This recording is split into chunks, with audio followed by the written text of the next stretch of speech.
Hello, it's me, Gyro, and I'll be giving you a crash course all about lighting and how to start from a sketch to this. Before we get started, it's important to know the boring stuff.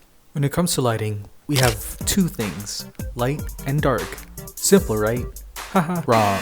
Keep in mind that light bounces all over the place, commonly from underneath. If you're wondering why ray tracing looks gorgeous in games, one of the reasons is because of bounce lighting. Additionally, we have something called ambient occlusion, or what I call shadow within shadow. It's what's responsible for making 3D objects three-dimensional. They are essentially just mini shadow in small nooks and crevices in areas that has the least influence of lighting. Rim lighting is essentially an outline of a subject, and its main purpose is to make the subject pop out more by the contrast. Commonly, it's used when a subject has lighting behind them, especially in dark environments.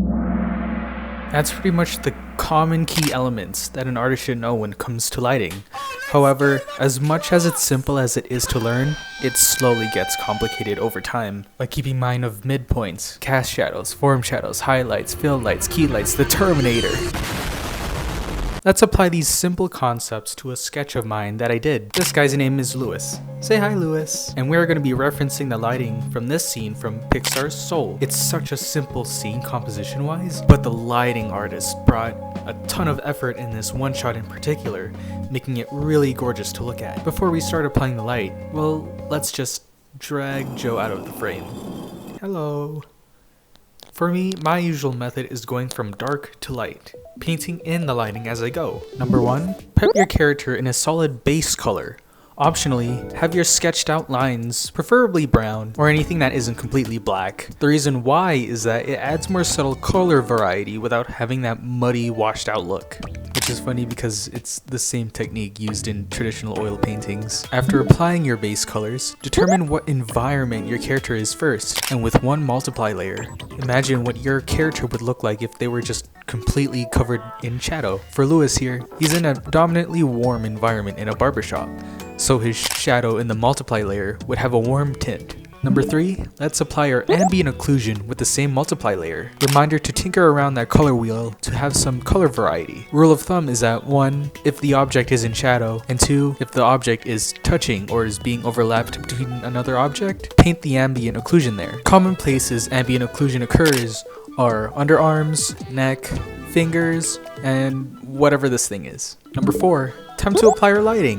Let's first paint the main lighting, which is the barbershop light, which is a warm tint.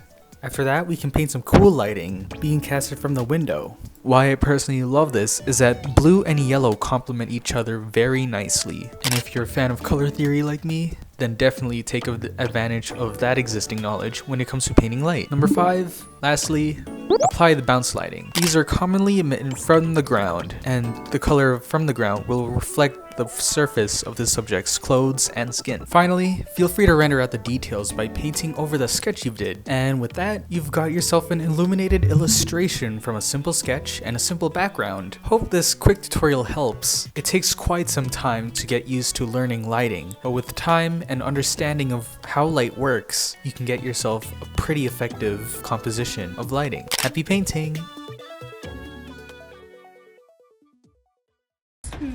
Bon voyage. Dude, that's so funny. I was literally